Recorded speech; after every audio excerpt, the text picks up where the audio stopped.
for, and if he does get that and he's back to the pick of last season's form, he's got a good chance. The outside of the field, Hoist, of course the title holder of this race, bounced back to form in it 12 months ago.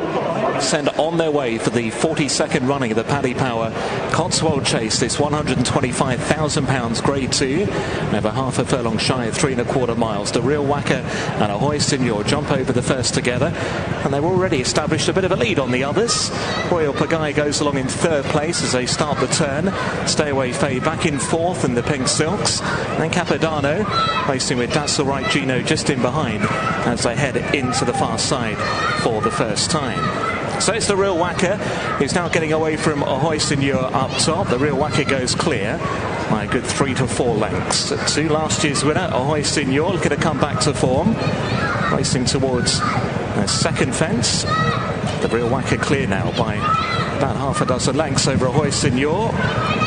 Rather bundled his way over the second fence. Royal Pagaille racing to the outside of Stay Away Faye, and then just in behind Capodanno, That's Alright Gino. Approaching and now taking the water jump. The Real Whacker from a Hoist Signor, he lands in 2nd place. Stay Away Faye, the Albert Bartlett winner from the festival last season, he goes along in 3rd position. Royal Pagaille is out wider from him as they take the open ditch all okay, and the Real Whacker remains clear out the head of affairs. Now to the 5th, the Real Whacker and Sam Twiston Davis. From a Hoist Signor, lands in 2nd. Stay Away Faye goes along in 3rd place, closely tended to though by Royal Pagaille and Charlie Deutsch to the outside. A couple away then to Capodanno, and That's Alright Gino. Another open ditch. Leader stands off it. Mistake there, a bit guessy perhaps from Stay Away Faye. Gets away with it though. Now they go towards another plain one. It's the Real Whacker. He continues out in front. To a Hoist Signor and Royal Pagaille and Stay Away Faye, followed by Capodanno. Just out jump there at the back by That's Alright Gino. Taking the left-hand bend then. That leads them on towards fence number 8. The Real Whacker is out in front by probably about 4 or 5 lengths again now. Coming to take this plain one from a Hoist Signor. Royal Pagaille lands in 3rd. Then Stay Away Faye, Capodanno, and That's Alright Gino. The Coral Gold Cup winner remains at the rear of the field under Gavin Sheehan. Heading the way down the hill, and on they go towards fence number 9. It's the Real Whacker, 3 times a previous Cheltenham winner. Pops over that one in front. Clear from a Hoist in your. Oh, That's Alright Gino's gone. Stumbled on the landing side, and That's Alright Gino has come down at fence number 9. Horses got up and galloped away by the looks of things. It's like Gavin Sheehan's up okay as well. But That's Alright Gino is out of the Cotswold Chase at fence number 9. The Real Whacker will lead them into the home straight this time as he approaches fence number 10. With the lead at 3 lengths over a Hoist Signor. Royal Pagaille lands in 3rd. And Stay Away Faye trying to make it 3 out of 3 over fences today. Capodanno last of the 5 who remain. This will be the final fence next time around. Another good jump there from the leader. The Real Whacker sets off on the final circuit by 2.5 lengths clear. To a Hoist Signor. Royal Pagaille in 3rd position, and then Stay Away Faye and Capodanno to the outside of him. It's into the back straight to begin to travel. The Real Whacker made all the running so far, continues to lead. For Royal Pagaille, Charlie Deutsch to the outside of a Hoist Signor and Stephen Marqueen. Stay Away Faye just in behind Harry Cobden, and Capodanno wider under Paul Townend. Approaching the first down the back straight again. Over fence number 12, the Real Whacker landed out in front. Royal Pagaille is certainly getting a bit closer now, nearly on terms with the leader. The Hoist Signor is still right up there toward the inside. Stay Away Faye getting a good look at this water jump next. And then widest of all is Capodanno. Over the water for the 2nd and final time. That's fence number 13. Now facing up to another open ditch, the 14th. The Real Whacker from Royal Pagaille. Stay Away Faye, a Hoist Signor handy to the inside. And then Capodanno continuing that wide track. They begin to race then towards their next fence, and it's the Real Whacker who will lead them over this plain one. The Real Whacker by length over Ahoy Signor, and then came Royal Pagaille, followed by Stay Away Faye and Capodanno, as they begin to head towards the top of the hill and face up to an open ditch number 16. The Real Whacker from Ahoy Signor. Royal Pagaille jumps up handy with those two, couple of lengths away then to find Stay Away Faye. Racing towards another plain one now, and it's fence number 17 at the top of the hill. Ahoy Signor, the Real Whacker pretty much together over that one.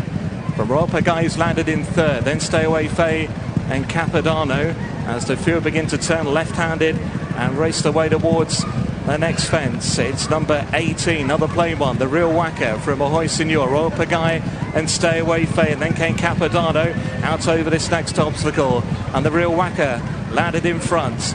Ahoy Signor driven back up on the inside, every claim from there. Stay Away Faye still certainly in the mix, and so too Royal Pagaille. Capodanno's coming there challenging as well, racing down the hill to what will now be the second last. They're going to admit what would have been their penultimate fence. So down the hill it's Ahoy Signor and the Real Whacker pretty much together. Just in behind is Royal Pagaille in third, then Stay Away Faye, who for the first time has now been chased along. Capodanno apparently travelling strongly towards the outside in the JP Silks. They're heading the way towards home. They've now just got the one more fence to take, and it's Ahoy Signor to the inside, now joined by Stay Away Faye, who's responded to urgings. Capodanno draws on terms. The Real Whacker is now under pressure. Royal Pagaille drops out to be last of the five. They're on the run down now towards the final fence, and it's Capodanno who's now come through to lead from Stay Away Faye. Ahoy Signor is battling away, then the Real Whacker and Royal Pagaille. It's Capodanno and Paul Townend who will lead them at the final fence. Royal Pagaille makes a mistake and he's down. Capodanno led them up the running now from Stay Away Faye. The Real Whacker is trying to rally in the closing stages. It's Capodanno by 4 lengths over the Real Whacker, then Stay Away Faye and Ahoy Signor, and heading up towards the line is Capodanno to win the Paddy Power Cotswold chase. Capodanno the winner from the Real Whacker in second. Stay Away Faye was back in third, and Ahoy Signor last of 4 to get round.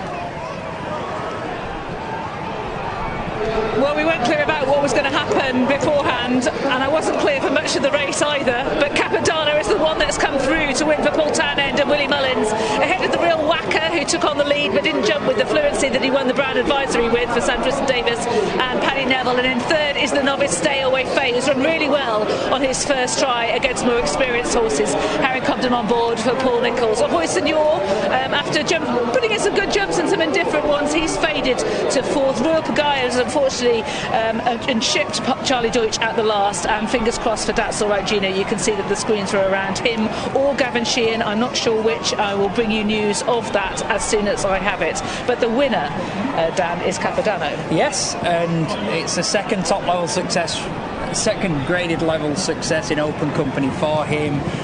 He had a Grand National campaign last season. It didn't work out for him.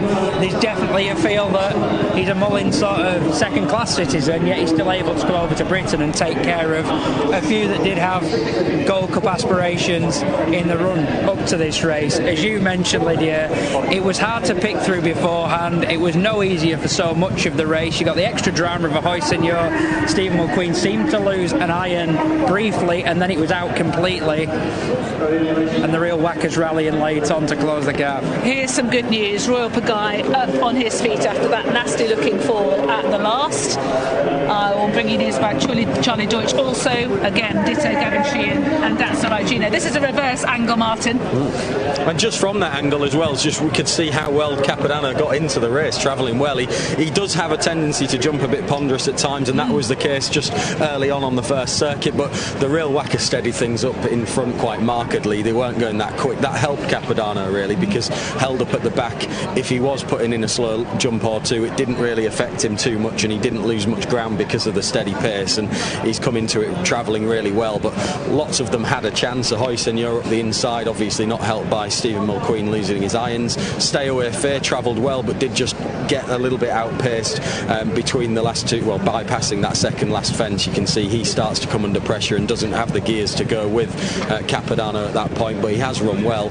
And the Real Whacker, well, he certainly saw the trip out and he's rallied, but he's jumping like the fluency that it had at times last season, and it didn't quite keep him in the race. race for as long as he'd have liked. Another mistake at the last from Hoy Senor, and this time Stephen McQueen loses both They've eyes. really gone now. Yeah. I mean, you could write a book on his career, Hoy Senor. I mean, what disasters can happen seem to with him. I've never known such a high-class chaser jump so badly. Yeah. I mean, he's clearly got such an engine, but he cannot jump. It didn't feel like, and this has been set in stone from the start, hasn't it? But it didn't. This felt like one of his better rounds in a weird way. It didn't. The mistake that. Well, it didn't seem that much of a mistake at the time, but something dislodged Stephen's iron, maybe 4 or 5 out, and then he was powering up the inside. He was still trying to get it back. Racing down to the third, and I was almost closing my eyes at that point because we were both saying, weren't we, please clear it, because it looked like anything could happen at that point. You were watching it through your fingers. Just give Stephen 10 minutes before you give him an interview to ask him what happened. Only the dogs would be able to hear it, I think. There it is. That's where it is, and you can see that Stephen on the inside in the red and brown colours is desperately trying to get his right foot back in the iron. He's powering at this point as well. It's the worst time for it to happen. It's downhill. He's full of running. But I mean, we say it's trials day, Gold Cup trial. You're 3 and a bit furlongs from home here, maybe slightly less than that. You've got 5 horses in the line, the 5 that remain. He's going to have very little bearing. Like last year, really, probably even less so than last year, where it was a muddling affair as well. Yeah, I mean, the horse that you'd arguably be most positive about for the future is Stay Away Faye, in a way, isn't it? Because as a novice, he's run a career best. His rating will go up significantly on the back of this performance. I think he'd have probably preferred a higher tempo race, to be honest. They've gone quite steady, and lots of them have still had their chance sort of turning in. So Stay Away Faye, there'll be bigger and better days with him, I'm sure. The Real Wacky, you wonder if some headgear might help him. Just looking at the way that he's run today. Yeah, the other thing to note as well, Royal Pagaille, I mean, the evidence just mounts and mounts, doesn't it? That Haydock is a 165 chaser on bad ground. Elsewhere, it just doesn't happen for him. Yeah, he goes a bit too low for these fences as well, and the undulations I don't think suit him. I'm afraid I've got some bad news about That's All Right, Gino.